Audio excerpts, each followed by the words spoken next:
बोले थे रिएक्शन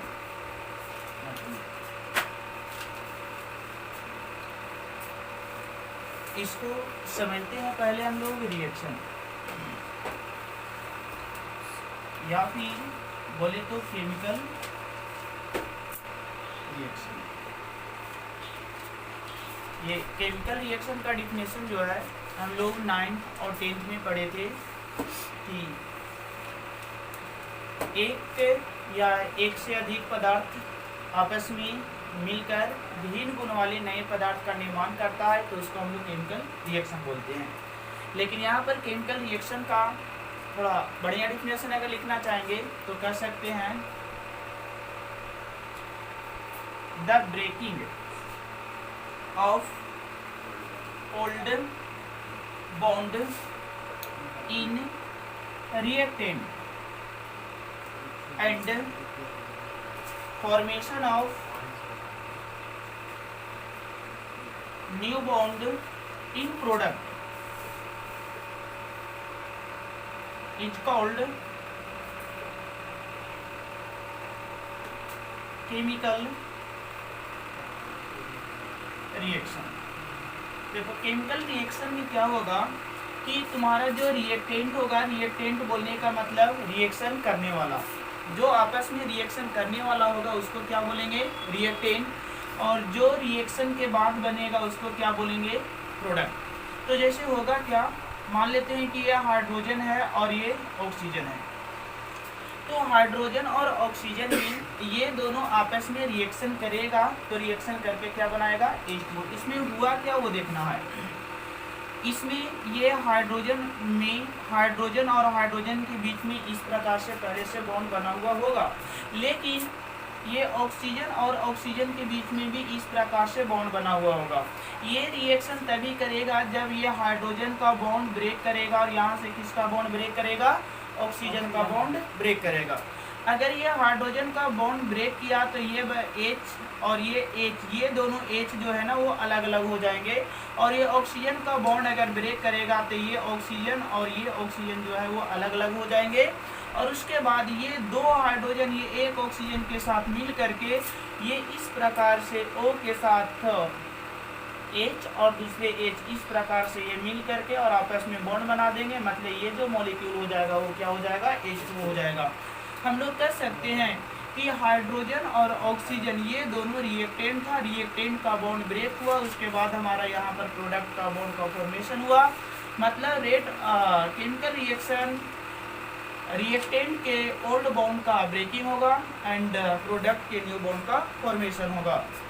यहाँ पर समझना ये है कि हम लोग जो रिएक्शन पढ़ने वाले हैं, केमिकल रिएक्शन जो पढ़ने वाले हैं, ये इसका टाइप्स अगर देखें तो ये केमिकल रिएक्शन को हम लोग दो तरह से क्लासिफाइड कर सकते हैं। जैसे एक फर्स्ट जो हम लोग पढ़ते हैं वो ऑर्गेनिक रिएक्शन पढ़ते हैं, और दूसरा हम लोग पढ़ते हैं कौन सा रिएक्शन, इनऑर्गेनिक रिएक्शन। ये दोनों में डिफरेंस क्या होता है। जैसे इनऑर्गेनिक रिएक्शन में मान लेते हैं कि HCl है या हाइड्रोजन है, इसके साथ क्लोरीन का रिएक्शन करवा देंगे, ये बन जाएगा हमारा क्या HCl। तो यहाँ पर ये रिएक्शन जो है वो कंप्लीट होता है एक ही स्टेप में। इनऑर्गेनिक में जितने भी सारे रिएक्शन होते हैं सारा रिएक्शन कंप्लीट होता है एक ही स्टेप में, लेकिन अगर ऑर्गेनिक की बात करेंगे तो इसका जो रिएक्शन है वो एक स्टेप में कंप्लीट नहीं होता, ये हमेशा कंप्लीट होगा more than one step, more than one step, ये हमेशा एक से अधिक स्टेप में कंप्लीट होगा। तो प्रश्न आता है कि रिएक्शन मैकेनिज्म क्या है। तो कहता है कि रिएक्शन जब एक से ज़्यादा स्टेप में कंप्लीट होता है तो स्टेप बाय स्टेप किसी भी केमिकल रिएक्शन को कंप्लीट होने का स्टडी करना ही क्या कहलाता है, रिएक्शन मैकेनिज्म कहलाता है। तो यहाँ से हम लोग रिएक्शन मैकेनिज्म का डिफिनेशन थोड़ा देख लेते हैं। रिएक्शन मैकेनिज्म बोलेंगे किसको, रिएक्शन मैकेनिज्म में हम लोग कभी भी इनऑर्गेनिक के लिए नहीं पढ़ सकते हैं, क्योंकि इनऑर्गेनिक का जो रिएक्शन है वो एक ही स्टेप में कंप्लीट हो जाता है, बट ऑर्गेनिक का जो रिएक्शन है वो एक स्टेप में कंप्लीट नहीं होता है। मतलब रिएक्शन मैकेनिज्म में जो है वो ऑर्गेनिक का ही पार्ट होगा। तो हम लोग कह सकते हैं the branch of organic chemistry, organic chemistry in which we study about the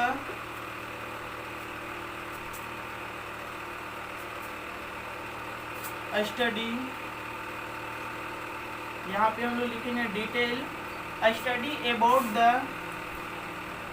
chemical reaction by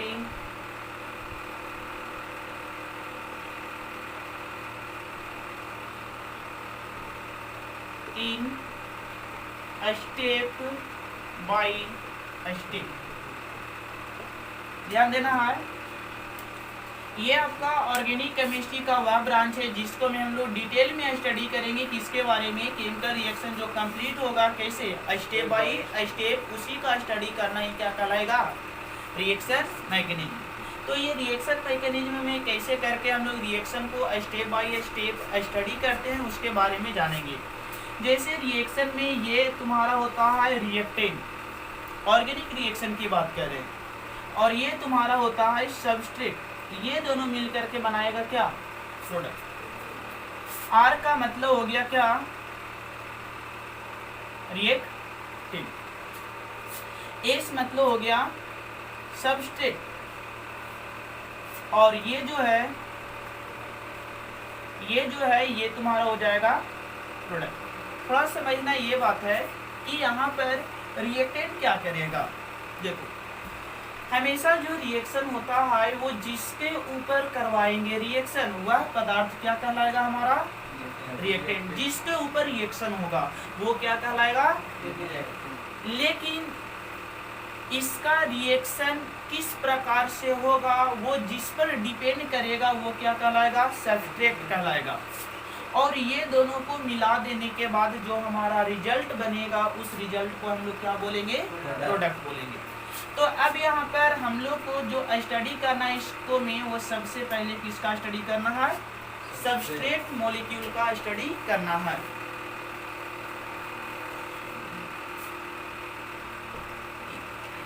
तो हम लोग यहाँ पे रिएजेंट, सबस्ट्रेट और प्रोडक्ट के बारे में सबसे पहले हम लोग यहाँ पे जानते हैं किसके लिए, रिएजेंट के लिए। इसको में जो रिएजेंट जो होगा इसका सबसे पहले हम लोग क्या पढ़ते हैं, टाइप्स पढ़ते हैं, कितने प्रकार के ये रिएजेंट होंगे। इसका पहला टाइप्स होता है इलेक्ट्रोफाइल, दूसरा होता है न्यूक्लियोफाइल। देखो ये दोनों में ये जो बना हुआ है दो टर्म से बनता है, इलेक्ट्रो प्लस फाइल, और ये क्या है, न्यूक्लियो प्लस फाइल। इलेक्ट्रो जो टर्म जो आया है ना, ये टर्म आता है इलेक्ट्रॉन से, और इलेक्ट्रॉन रिलेटेड है निगेटिव चार्ज से। इलेक्ट्रॉन का मतलब क्या होता है, निगेटिव चार्ज होता है। और फाइल मतलब होता है अट्रैक्टिंग, या फिर बोल सकते हैं अट्रैक्टिंग, या फिर बोल सकते हैं लविंग। कहने का मतलब हो गया जिसको इलेक्ट्रॉन से लविंग होगा, यानी इलेक्ट्रॉन से क्या होगा, अट्रैक्शन होगा, उसको हम लोग क्या बोलेंगे, इलेक्ट्रोफाइल। जिसको न्यूक्लियो से, न्यूक्लियो बोलने का मतलब न्यूक्लियस से, न्यूक्लियस में आपका जो चार्ज होता है वो पॉजिटिव चार्ज होता है, बोलने का मतलब न्यूक्लियस में जो होता है वो क्या होता है, प्रोटॉन होता है। और जिसको प्रोटॉन से क्या होगा, अट्रैक्शन होगा, या जिसको प्रोटॉन से क्या होगा, लविंग होगा, इसको हम लोग क्या बोलेंगे, न्यूक्लियोफाइल बोलेंगे। तो ये तुम्हारा हो गया इलेक्ट्रोफाइल और न्यूक्लियोफाइल। ध्यान देना ये है कि अभी हम पहले इलेक्ट्रोफाइल के बारे में डिटेल बता लेते हैं, उसके बाद बात कर लेंगे किसके बारे में, न्यूक्लियोफाइल के बारे में। पहला बात करते हैं किसके लिए, इलेक्ट्रोफाइल के लिए। देखो जनरली जो है इलेक्ट्रोफाइल को, इलेक्ट्रो को शॉर्ट में ई लिख सकते हैं, और इलेक्ट्रोफाइल कहने का मतलब कि ये जो है वो इलेक्ट्रॉन को लविंग करेगा, इलेक्ट्रॉन को अट्रैक्ट करेगा, तो इसको पर हम लोग जनरली क्या दे देते हैं, प्लस। तो ये इसका हो गया सिंबल,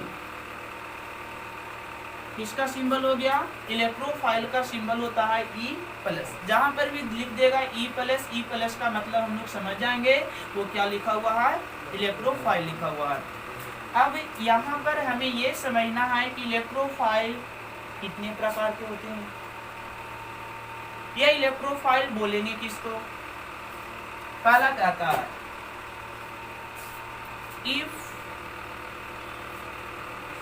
एनी ग्रुप और species contain पॉजिटिव चार्ज। देखो कहता है कोई भी ग्रुप के ऊपर क्या रहेगा, ग्रुप हो या स्पेसीज हो, उसके पास क्या रहे, पॉजिटिव चार्ज रहे। तो निश्चित रूप से पॉजिटिव चार्ज होगा तब वो इलेक्ट्रॉन को क्या करेगा, अट्रैक्ट करेगा। लेकिन यहाँ पर समझना है कि हम यहाँ पर जो लिखे हैं एनी ग्रुप, कोई भी ग्रुप होगा, जैसे मान लेते हैं क्लोरीन है, क्लोरीन के ऊपर कैसा चार्ज हो जाए, प्लस चार्ज हो जाए। ब्रोमीन है, इसके ऊपर कैसा चार्ज हो जाए, प्लस चार्ज हो जाए। हाइड्रोजन है, इसके ऊपर क्या चार्ज हो जाए, प्लस चार्ज हो जाए। आयोडीन है, इसके ऊपर क्या चार्ज हो जाए, प्लस चार्ज हो जाए। CH3 है, इसके ऊपर क्या हो जाए, प्लस चार्ज हो जाए। तो कह सकते हैं कि ये सभी जो ग्रुप या स्पेसीज है जिसके पास कैसा चार्ज है, पॉजिटिव चार्ज, और ये सभी किस प्रकार के रिएजेंट होंगे, इलेक्ट्रोफाइल होंगे। अब यहाँ पर समझना है कि कुछ ऐसे भी स्पेसीज होते हैं, ऐसे भी ग्रुप होते हैं जिसके ऊपर प्लस चार्ज तो दिखता है लेकिन वो इलेक्ट्रोफाइल नहीं होता है। जैसे कौन ऐसा एग्जाम्पल है, मान लेते हैं तुम्हारा है NH4+, तुम्हारा है H3O+। हम लोग ये दोनों की बात करेंगे। यहाँ पर ये दोनों जो है इसके ऊपर हमें कैसा चार्ज दिख रहा है, पॉजिटिव चार्ज। मतलब कह सकते हैं कि ये एक प्रकार का क्या होगा, इलेक्ट्रोफाइल, बट ये इलेक्ट्रोफाइल जैसा बिहेव नहीं करेगा। इलेक्ट्रोफाइल का मतलब हम अभी समझाए कि इलेक्ट्रॉन को अट्रैक्ट करना चाहिए, इलेक्ट्रॉन को लेना चाहिए। जो इलेक्ट्रॉन को लेगा उसी को हम लोग क्या बोलेंगे, इलेक्ट्रोफाइल। जो नहीं लेगा वो इलेक्ट्रोफाइल नहीं कहलाएगा। तो यहाँ पर ये बात तो हम लोग क्लियर करना चाहेंगे कि NH4+ और H3O+ आखिर इलेक्ट्रोफाइल क्यों नहीं है। अगर ये NH4+ की बात करें तो NH4 अगर हम लोग इसको में बात करते हैं किसके लिए, नाइट्रोजन के लिए, इसको में बात करते हैं किसके लिए, तो अगर नाइट्रोजन की बात करें एटॉमिक नंबर 7 होता है, इसका इलेक्ट्रॉनिक कॉन्फ़िगरेशन हमें 1s2 2s2 2p3 मिलता है। मतलब 2 2 4 और 3 7 हमारा इलेक्ट्रॉनिक कॉन्फ़िगरेशन ये किसके लिए हो गया। अगर इसके ऑर्बिटल को देखा जाए तो ऑर्बिटल तुम्हारा इस प्रकार से मिलता है। एस ऑर्बिटल के पास कितना इलेक्ट्रॉन मिलेगा, 2 इलेक्ट्रॉन। 2 इलेक्ट्रॉन दिखा दिए। पी ऑर्बिटल के पास कितना इलेक्ट्रॉन है, 1 2 3 इलेक्ट्रॉन। अब देख रहे हैं इसके साथ कितना हाइड्रोजन जुड़ा हुआ है, 4 हाइड्रोजन। अगर इसके साथ देखो 4 हाइड्रोजन जुड़ा है ना, वो पॉजिटिव चार्ज के कारण। रियल में नाइट्रोजन के साथ कितना हाइड्रोजन जुड़ता है, 3 हाइड्रोजन जुड़ता है। तो अगर 3 हाइड्रोजन की बात करेंगे तो 3 हाइड्रोजन अपना इलेक्ट्रॉन इस प्रकार से शेयर करके और ये नाइट्रोजन का ऑक्टेट कंप्लीट कर दिया होगा। देख रहे हैं कि 3 इलेक्ट्रॉन लेने के बाद इसका जो ये पी ऑर्बिटल है ना, ये कंप्लीट हो चुका है, भर चुका है।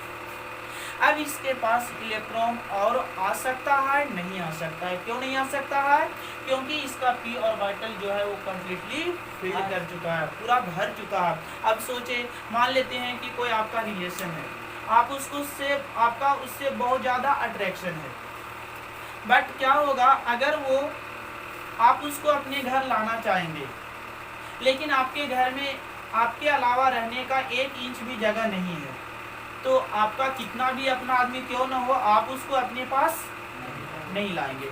इलेक्ट्रॉन के साथ इसका लविंग जरूर है, इलेक्ट्रॉन को ये अट्रैक्ट करना जरूर चाहेगा, लेकिन इसके पास कोई स्पेस है नहीं, कोई स्पेस नहीं है। तो इसके कारण ये NH4 प्लस और H3O प्लस जो है वो इलेक्ट्रोफाइल की तरह बिहेव नहीं करेगा।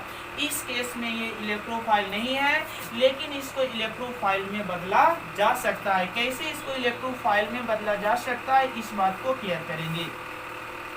जैसे तुम्हारा हो गया NH4 क्या है प्लस, ये तुम्हारा जो है ये ब्रेक करेगा, डिसोसिएट होगा, तो ये तुमको देगा NH3 और प्लस देगा हाइड्रोजन। अगर H3O प्लस है तो ये तुमको क्या करेगा, ये डिसोसिएट होगा और बनेगा H2O और प्लस में क्या होगा H प्लस। अब देख रहे हैं, कह सकते हैं कि ये H प्लस और यहाँ पर भी क्या है H प्लस, मतलब ये हाइड्रोजन के पास पॉजिटिव चार्ज है, मतलब हाइड्रोजन का जो 1s में जो इलेक्ट्रॉन है वो 0 इलेक्ट्रॉन है और s में कम से कम 2 इलेक्ट्रॉन रह सकता है। तो कह सकते हैं कि ये इलेक्ट्रॉन को अट्रैक्ट करेगा, मतलब ये दोनों जो है ना यहाँ पर किसके जैसा बिहेव करेगा, इलेक्ट्रोफाइल की तरह। कुछ लोग होते हैं वो डायरेक्ट कहेंगे कि यहाँ पर आप लिखा दिए कि जो पॉजिटिव चार्ज कंटेन करेगा वो क्या होगा इलेक्ट्रोफाइल, तो यहाँ पर सभी पॉजिटिव चार्ज, ये भी तो पॉजिटिव चार्ज कंटेन करता है, इसको भी इलेक्ट्रोफाइल बोलेंगे। तो कहेंगे कि ये इलेक्ट्रोफाइल नहीं है, क्योंकि नाइट्रोजन और ऑक्सीजन का ऑर्बिटल है वो पूरा भर चुका है, इसके पास एक भी इलेक्ट्रॉन और नहीं आ सकता है। मतलब इलेक्ट्रॉन को लविंग होने के बाद भी ये इलेक्ट्रॉन को अट्रैक्ट नहीं करेगा, लेकिन इसको इलेक्ट्रोफाइल में बदला जा सकता है। कैसे बदल सकते हैं, इसको डिसोसिएट करके। अभी हम लोग देखें कि जिसके ऊपर पॉजिटिव चार्ज होगा वो क्या कहलाएगा, इलेक्ट्रोफाइल कहलाएगा। अब हम लोग देखते हैं कि क्या बिना पॉजिटिव चार्ज वाला भी कोई इलेक्ट्रोफाइल हो सकता है, थोड़ा ध्यान देंगे।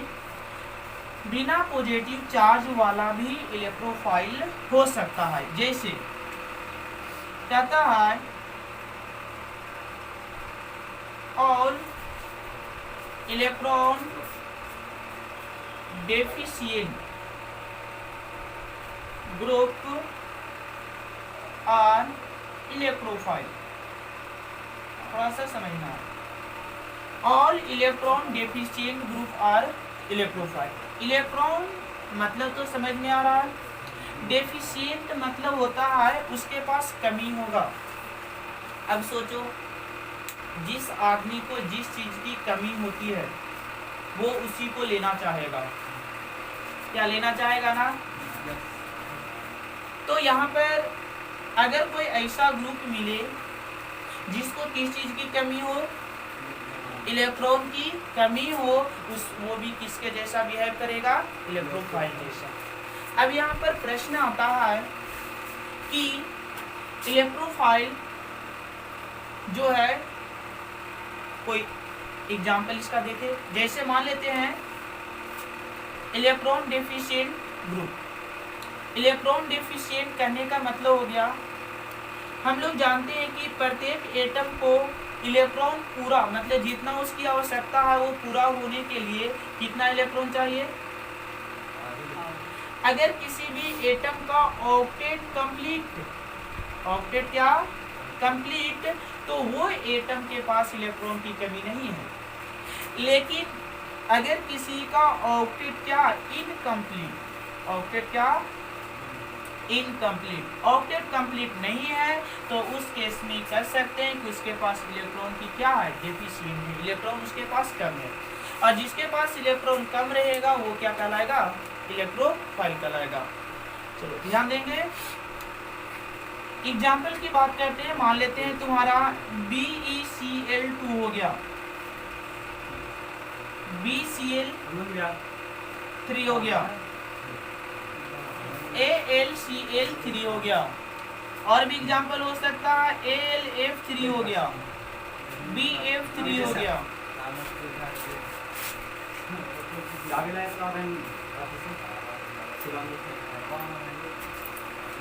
ये ध्यान देंगे ये जो है वो क्या है, थोड़ा देखते हैं कि क्या इसके पास इलेक्ट्रॉन का क्या है, डेफिशिएंट है या नहीं है। जैसे यहाँ पे बेरियम क्लोराइड है, इसको में देखेंगे Be और क्लोरीन इसके साथ कितना जुड़ा हुआ, 2, एक इधर और एक इधर। हम लोग कह सकते हैं कि इसको ऑक्टेट कंप्लीट करने के लिए कितना इलेक्ट्रॉन चाहिए जी, बस ये Be जो है बेरियम जो है इसके पास इलेक्ट्रॉन है कितना, तो देख रहे हैं कि एक इलेक्ट्रॉन इधर और एक इलेक्ट्रॉन, मतलब एक बॉन्ड के कारण इधर 2 इलेक्ट्रॉन हो गया और इधर भी कितना इलेक्ट्रॉन हो गया, 2 इलेक्ट्रॉन। तो 2 और 2 कितना इलेक्ट्रॉन हुआ, 4 इलेक्ट्रॉन। लेकिन इसके पास इलेक्ट्रॉन होना चाहिए कितना, लेकिन है कितना, तो कह सकते हैं कि ये जो बेरियम जो यहाँ पर है वो क्या है, इलेक्ट्रॉन डेफिशिएंट ग्रुप है। अरे समझ में, तो ये इलेक्ट्रॉन डेफिशिएंट है, मतलब ये भी बिहेव करेगा किसके जैसा, इलेक्ट्रोफाइल जैसा। अब यहाँ पर इसकी बात करेंगे BCl3, मतलब बोरॉन क्लोराइड जो है इसके साथ जो जुड़ा रहेगा 3 क्लोरीन रहेगा। बोलो एक बॉन्ड का मतलब 2 इलेक्ट्रॉन, 2 2 4 और 2 कितना इलेक्ट्रॉन, ऑक्टेट के लिए कितना इलेक्ट्रॉन चाहिए, है कितना, ऑक्टेट इनकम्प्लीट, मतलब कह सकते हैं कि ये भी किसका क्या होगा, ये भी एक प्रकार का इलेक्ट्रोफाइल होगा, मतलब इसको भी इलेक्ट्रॉन की कमी है। अगर इसका बात करेंगे तो इसके पास भी इलेक्ट्रॉन की कमी होगा। जैसे देख ले स्ट्रक्चर बना करके Al के साथ 3 Cl इस प्रकार से जुड़ा रहेगा, मतलब कह सकते हैं 2 इलेक्ट्रॉन 4 इलेक्ट्रॉन और 4 2 6 इलेक्ट्रॉन, मतलब अभी भी इसके पास 2 इलेक्ट्रॉन कम रहा है। तो इस प्रकार से अल्युमिनियम क्लोराइड जो भी है ये भी एक प्रकार का क्या है, इलेक्ट्रोफाइल। बात समझ में आया। इलेक्ट्रोफाइल किसको बोलेंगे, इलेक्ट्रोफाइल वह ग्रुप होगा जो इलेक्ट्रॉन को क्या करेगा, अट्रैक्ट करेगा। बात समझ में आ गया, यहाँ तक किसी प्रकार का दिक्कत। अब थोड़ा सा हम लोग और समझते हैं कि क्या और भी कोई इलेक्ट्रोफाइल हो सकता है। 2 ग्रुप बताए, पहला बताए कि उसके ऊपर पॉजिटिव चार्ज होगा तो इलेक्ट्रोफाइल होगा।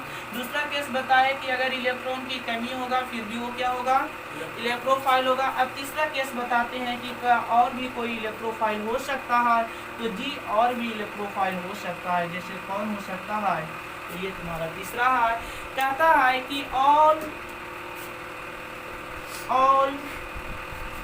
Lewis acid are act as electrophile।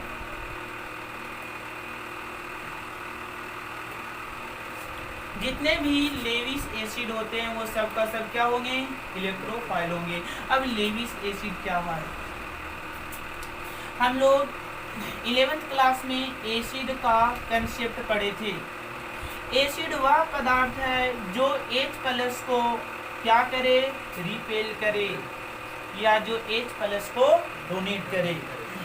और समझ में, कहने का मतलब जो H+ को क्या करेगा, रिपेल करेगा, मतलब जो पॉजिटिव चार्ज को रिपेल कर रहा है निश्चित रूप से निगेटिव चार्ज को वो क्या करेगा, अट्रैक्ट करेगा।